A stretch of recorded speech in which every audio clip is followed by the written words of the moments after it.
देश को विभाजित करने वाली सोच कांग्रेस पार्टी को ही विभाजित करने लगी है। भाजपा कांगड़ा चंबा से लोकसभा प्रत्याशी राजीव भारद्वाज ने कहा कि कांग्रेस के पास देश के लिए कोई मिशन नहीं है। उनके पास पार्टी के भीतर केवल भ्रम, विरोधाभास और विभाजन है, जो अब कांग्रेस को ही विभाजित करने लगा है। उन्होंने इंडी गठबंधन नेताओं के लिए कहा कि उनकी सोच विभाजनकारी है। यह जब एक साथ होते हैं तो तीन बुराइयां साथ होती है। यह लोग सांप्रदायिक, घोर जातिवादी व परिवारवादी है। ऐसे लोग देश बांट सकते हैं लेकिन देश को आगे नहीं ले जा सकते। राजीव भारद्वाज ने आरक्षण को लेकर कांग्रेस को घेरा और कहा कि अंबेडकर नहीं होते तो नेहरू SC/ST को आरक्षण नहीं मिलने देते। नेहरू ने मुख्यमंत्री को चिट्ठी लिखकर इसका विरोध किया था। नेहरू से लेकर राजीव गांधी तक इस परिवार के जितने PM हुए सभी ने आरक्षण का विरोध किया। उन्होंने प्रधानमंत्री मोदी की टिप्पणी 10 साल तो पिछली सरकारों को गड्ढे भरने में बात का जिक्र करते हुए कहा कि बहुत लंबा समय पिछली सरकारों के गड्ढे भरने में लगा। लालू का नाम लिए बिना कहा कि एक इंसान जिसको अदालत ने चोरी के जुर्म में सजा दी, बीमारी के कारण जमानत मिली, उसके घर जाकर बढ़िया खाना पकाकर खाने की फुर्सत है, लेकिन अयोध्या जाने का समय नहीं है।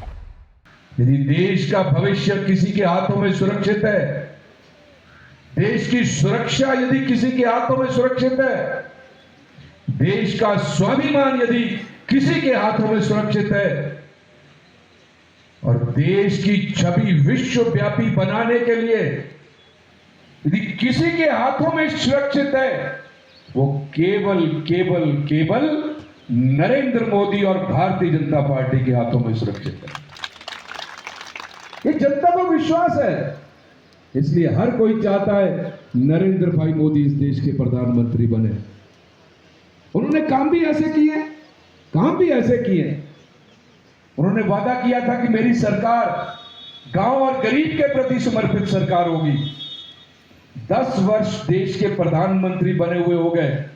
अब किसी योजना को उठाकर देख लें, अब किसी योजना की समीक्षा करके देख लें, किसी योजना की समीक्षा कर लें, आप पाएंगे नरेंद्र मोदी की हर योजना की विकास की गंगा गांव, गरीब और किसान के दरवाजे तक पहुंचती है।